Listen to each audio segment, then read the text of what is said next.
कल शुएब शाहीन साहब मेरे शो में मौजूद थे और जब आपके मुतालिक ही सवाल किया तो वापसी आपकी इस्तेकाम पार्टी तो आप छोड़ चुके हैं, लेकिन क्या बानी पीटीआई ने रजामंदी इस पर जाहिर कर दी है कि आप वापस पीटीआई के अंदर आ जाएं या आप ज्वाइन कर लें? देखिए, मैंने तो इस्तेकाम पार्टी कभी ज्वाइन नहीं की और ना ही मेरा कभी उनसे कोई ताल्लुक़ रहा है। जो तरीके इंसाफ की जो भी फैसला है, और मुझे ये भी अभी फ़र्क नहीं पड़ता कि इमरान खान क्या कहेंगे या बाकी कोई क्या कहेंगे। मेरा नज़रिया मुख्तलिफ है।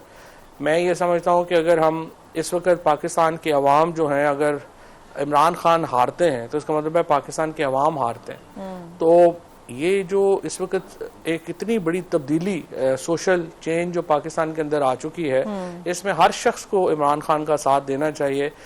इससे कोई फ़र्क नहीं पड़ता कि वो पीटीआई में है नहीं है, कैसा उसका पास कोई ओहदा है नहीं है। तो इसलिए अदरवाइज़ तो देखिए, अगर इस्तेकाम में होता तो मैं फेडरल मिनिस्टर होता, मुझे क्या प्रॉब्लम थी, जेलें ज़रूरी जाना था। बिल्कुल सही।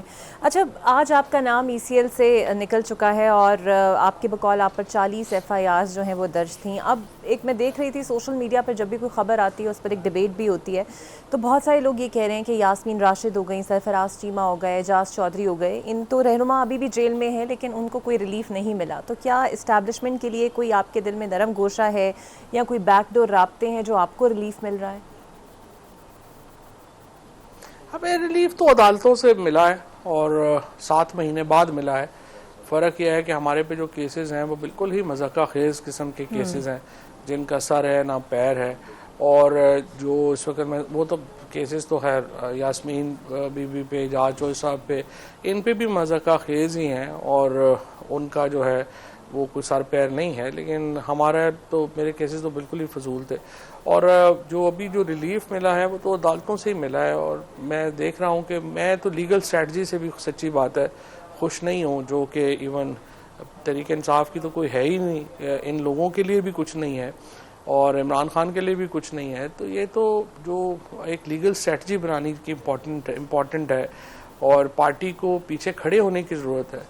ये लोग एजाज चौधरी साहब हैं, अपने महमूद रशीद हैं, यास्मीन राशिद हैं, उमर चीमा है, आप देखिए ना, इनकी तारीखों पे कोई नहीं जाता।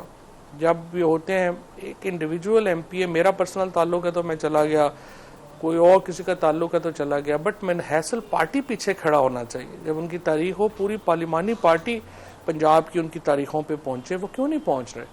तो ये एक, आई वुड से, एक दबाव डालने की भी ज़रूरत होती है, चीज़ों को बनाने की भी ज़रूरत होती है, जो कि मैं समझता हूँ नहीं है। और जहाँ तक ये ताल्लुक है ईसीएल का, अभी तो देखिए अदालतों के हुक्म है, पता नहीं इम्प्लीमेंट होते हैं नहीं होते। पर ये एक सीपैक की कॉन्फ्रेंस है बीजिंग में, जिसके लिए मैंने इजाज़त मांगी थी और जो आज जज साहब ने दी है, जो तकरीबन 1 हफ्ते के लिए इजाज़त है, तो अगर जाने देंगे तो जाएंगे, वरना यहीं बैठेंगे, कोई ऐसी बात नहीं। बिल्कुल सही। अच्छा, बहुत सारे लोग ये कहते हैं और कह रहे हैं कि आपका शाह महमूद से मुलाकातों का मकसद -1 फार्मूला था और ये सच नहीं है कि आप उन्हें इस बात पर कायल करने गए थे कि वो तरीके इंसाफ की बागदौड़ अपने हाथों में ले लें, और अगर ये ऑफ़र आपने की तो इस पर क्या रिस्पॉन्स था उनका? देखिए, ये वो लोग बात करते हैं जिनको सियासत की एबीसी का नहीं पता, जिन्हें पाकिस्तान में, मतलब या तो वो कोई टम्बकटू में बैठे हुए हैं या कहाँ बैठे हुए हैं।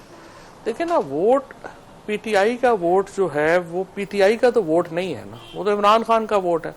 आज इमरान खान आईपीपी के चेयरमैन हो जाएंगे तो सारा वोट आईपीपी को चला जाएगा, वो पीपल्स पार्टी के चेयरमैन हो जाए तो सारा वोट पीपल्स पार्टी को चला जाएगा। तो मुझे आप बताएं ना, -1 कैसे हो सकता है पाकिस्तान में? जो बंदा भी थोड़ी बहुत भी अकल रखता है, वो ये बात कैसे करेगा कि जिसका वोट है उसको माइनस कर दें तो फिर बाकी क्या बचेगा? काट कबाड़ी बचेगा ना। आपने एक दफ़ा कहा भी कि परवेज़ इलाही और शाह महमूद कुरैशी जैसे रहनुमाओं के आप सियासत के कायल हैं और वो शायद पीटीआई को मुश्किलात से निकाल सकते हैं, लेकिन परवेज़ इलाही साहब बहुत पहले कह चुके हैं कि पीटीआई जिन हालात पे पहुंची है वो आप जैसे मशवरा साजों के वजह से पहुंची, और आपका तो उन्होंने बाकायदा नाम भी लिया है। तो आप समझते हैं कि मुतबादिल और मसीहा के तौर पर परवेज़ इलाही साहब स्टैंड आउट कर सकते हैं? नहीं, परवेज़ इलाही साहब का जो असम्बली तोड़ने के ऊपर मौक़िफ़ है, ज़ाहिर है कोई भी चीफ मिनिस्टर जो है वो एग्री नहीं करेगा कि असम्बली तोड़नी चाहिए।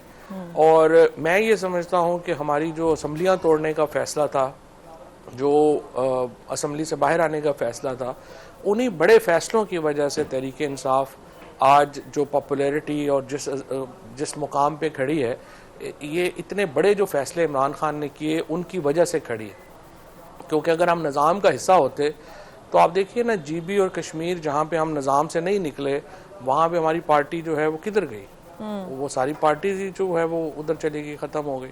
तो आप ये नहीं कर सकते कि अगर आपने निज़ाम के ख़िलाफ़ लड़ना है तो आप निज़ाम का हिस्सा भी हों।